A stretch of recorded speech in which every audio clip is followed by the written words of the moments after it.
to affect them ultimately as well. It's going to affect every Manitoban. They are single family or single parent families.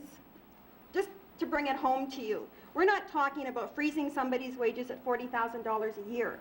And that's a lot of money to the people I represent. That's a lot of money to me. I make half of that.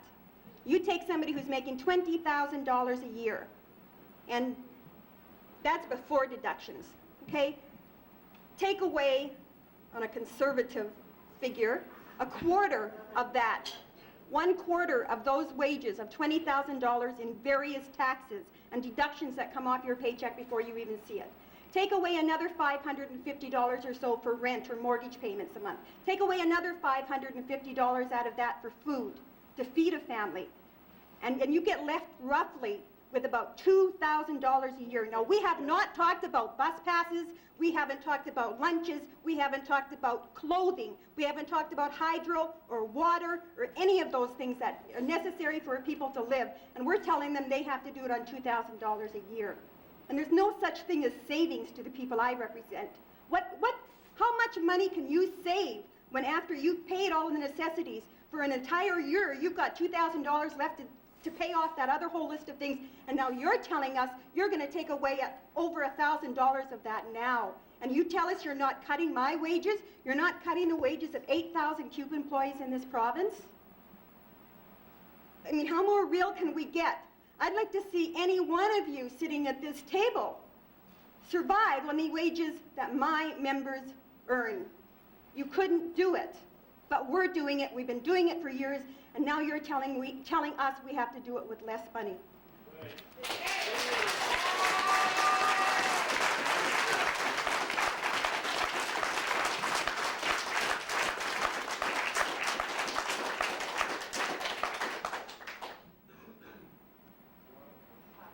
Mr. Ashton? I'd like to thank the presenter. I think she's said it better than any of us can, and that is the real bottom line issue that people are being affected.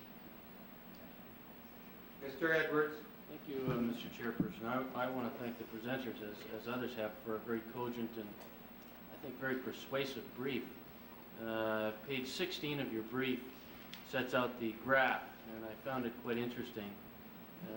In particular, the public sector statistics for the first quarter of this year, which suggest a 6.5% average increase. We're told that a number of other provinces have invoked similar types of legislation. And in particular, the presenter, who is from out of the province, I understand, and has a national perspective. I know that the average settlements in the month of May for all public 1%, by virtue of the pressures that are happening in the economy in general, they are not falling as quickly as they are with wage controls. There is a reduction, but it is part of the free collective bargaining process. It is about decisions that are made as a result of long, tough negotiations and settlements freely entered into by both parties, recognizing some economic realities. But there's a far cry from that. There's a huge difference between that and having your hands tied behind your back and being told free collective bargaining doesn't exist anymore. Mr. Edwards? What's the private sector? I see 6.1% for 1990, and I take your point that that's full 1.3 percentage points above the public sector, which fairly well, I think, destroys the vision of public sector compensation which has been put forward by this government, which is that not only are they massively overpaid, but that they're consistently given these large settlements, which has driven the province into bankruptcy. That's the position which is taken pretty consistently in the House by the government, and you've heard it here tonight. Are the private sector settlements, in your experience, again, recently, are they equivalent to or similar to some of the settlements that are being reached in the public sector through the free collective bargaining process? Are we seeing both the private sector pull back and the public sector? Or indeed, in your experience, is the public sector still lagging behind private sector in free collective bargained Well, the figure that I cited for the month Ms. of... Sellar? Ms. Darcy? The figure that I cited for the month of May for public sector settlements, which was just over 3%. The private sector settlements, this is across the country, were still over 5%. I believe it was 5.6%. Mr. Edwards? Very interesting. One further question.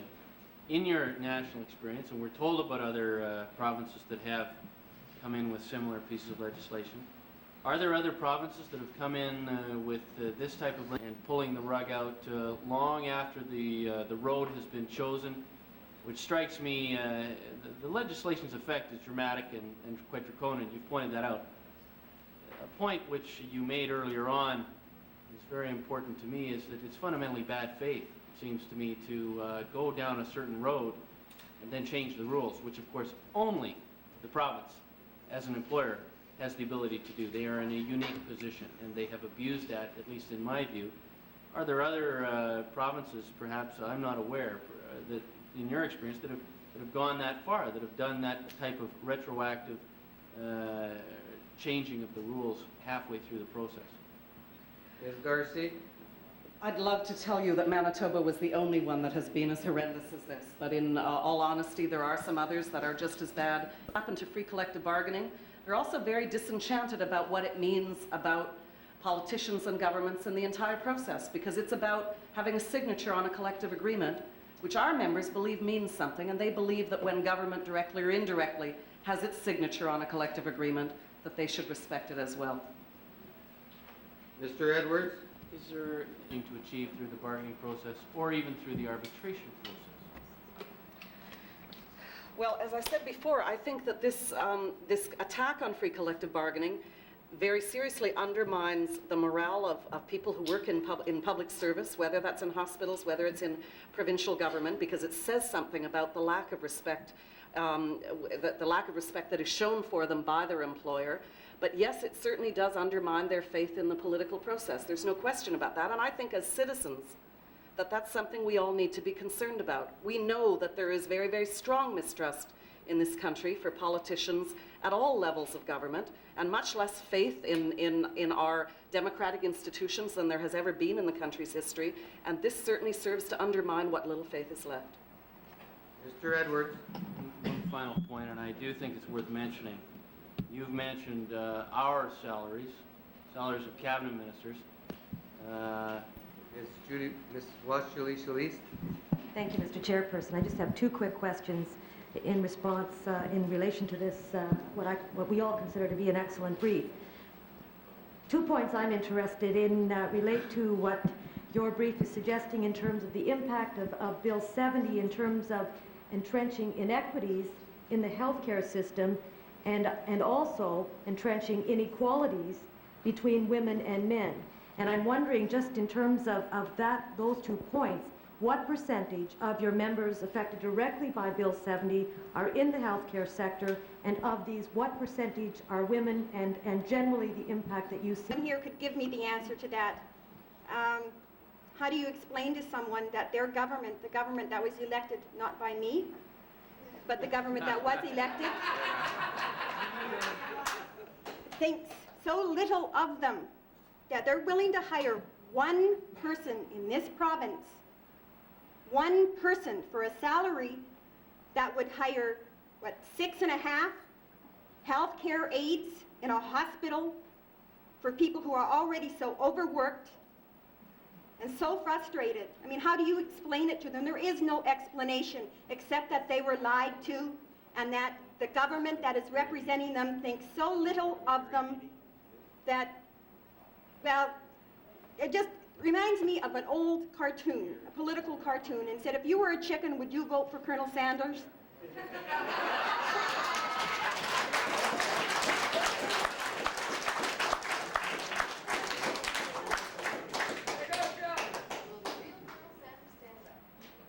there are no further...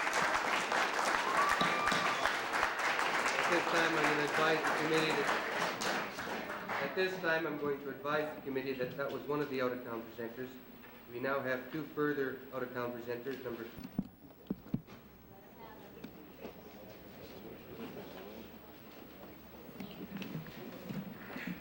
Do you have a written copy of your presentation? Yes, I did. Just supply one to the clerk. could just give us 1 minute.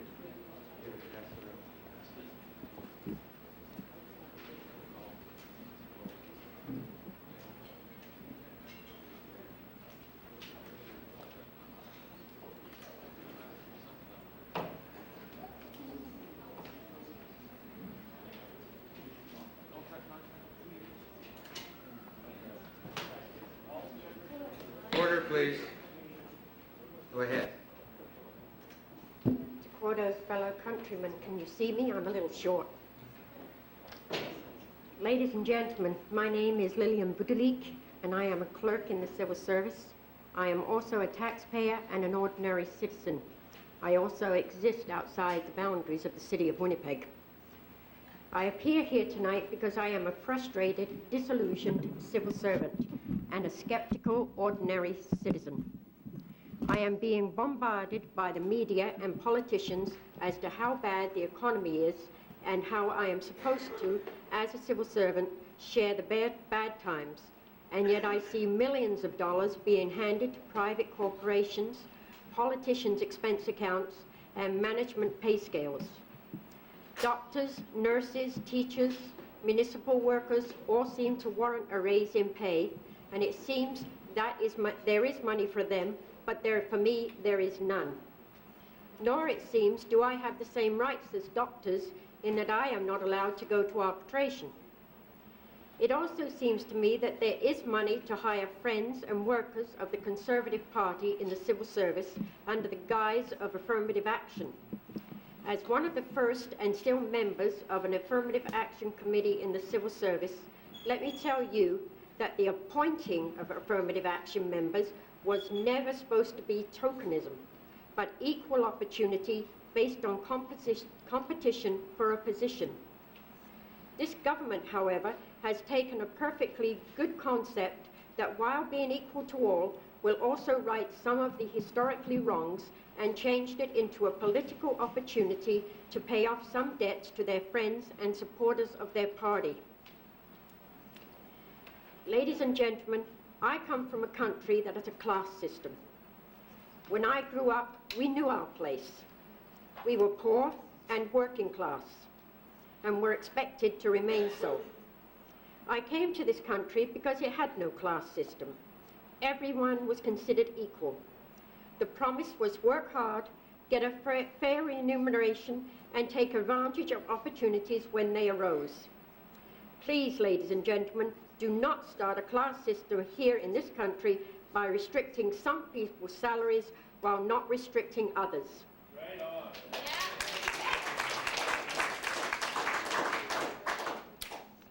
Ladies' job. It would seem to me that our politicians are lucky they are not politicians in one of the third world countries where they probably would have been assassinated by now.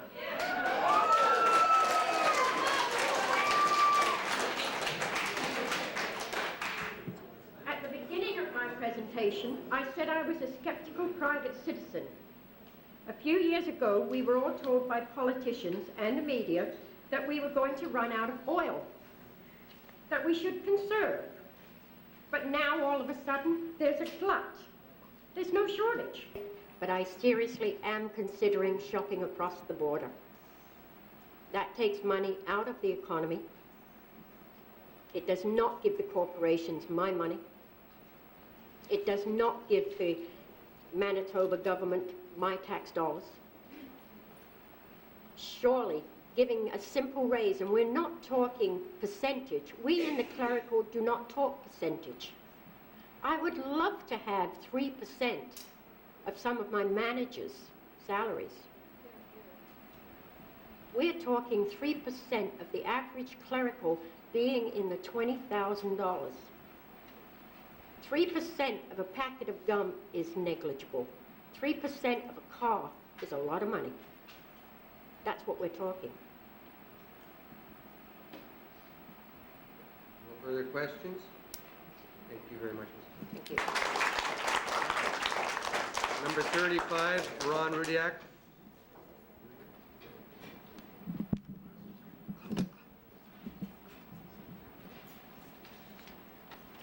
Do you have a written copy of your brief, Mr. Rudiak? Yes, I do. I've got copies for the Legislative Committee. You could supply them to the clerk, please?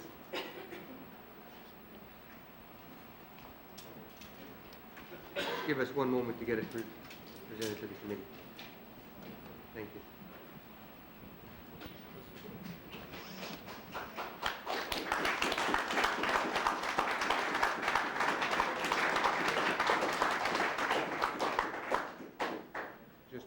Just one minute till we distribute.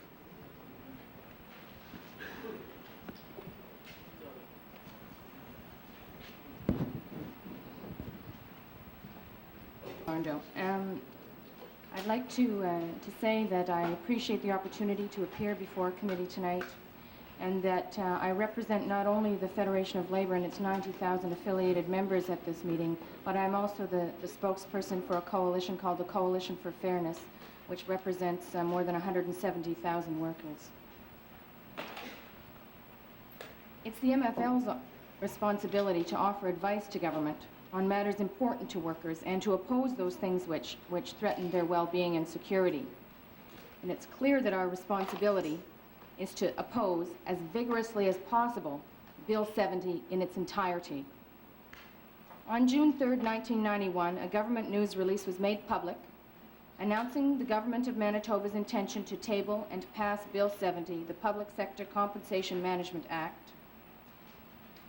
We call it the Public Sector Destitution Act. The news release stated that this was an effort to protect taxpayers' vital services and jobs by freezing the wages of some 48,000 public servants at their current level for 1 year.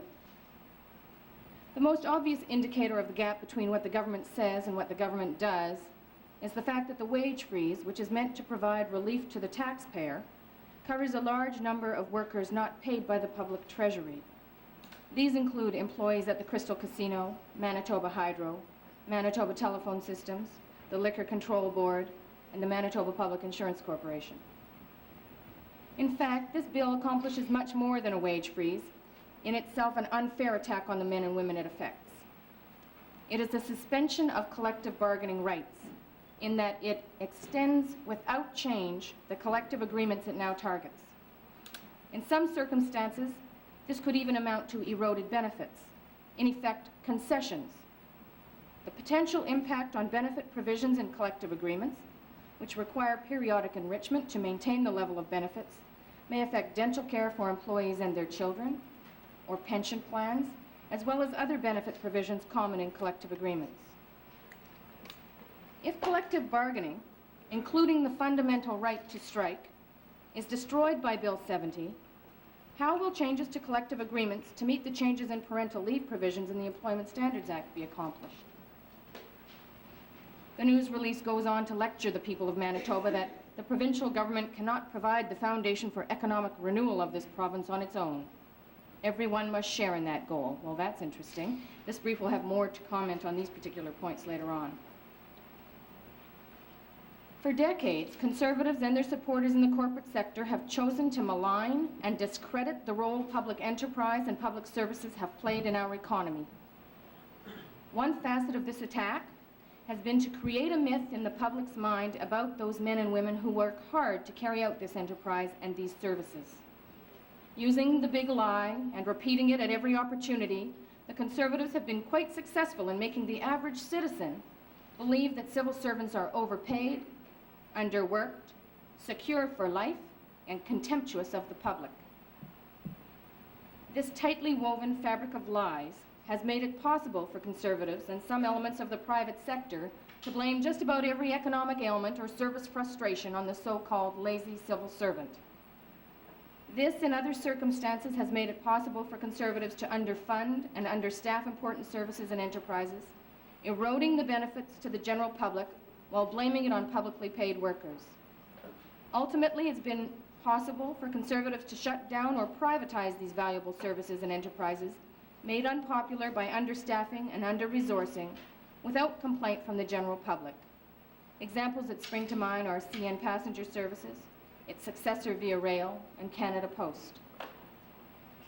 In this circumstance, the government's communication strategy to term Bill 70 as a wage freeze for those overpaid, underworked, secure for life, contemptuous civil servants. Who in the general public would complain about that? Well, that's your story and you're sticking to it. But in fact, Bill 70 is much more than that. On many occasions, Finance Minister Clayton Manis has outlined what he perceived to be his options. Increased taxes on low and middle income earners, lay off employees, thereby cutting the level of services, or a wage freeze. At budget time, he chose to lay off a substantial number of employees, and we suspect more layoffs will be announced this fall. Now the Filmon government is adding a wage freeze and the removal of collective bargaining rights. Minister Manis should have had the integrity to lay these plans out in his most recent budget.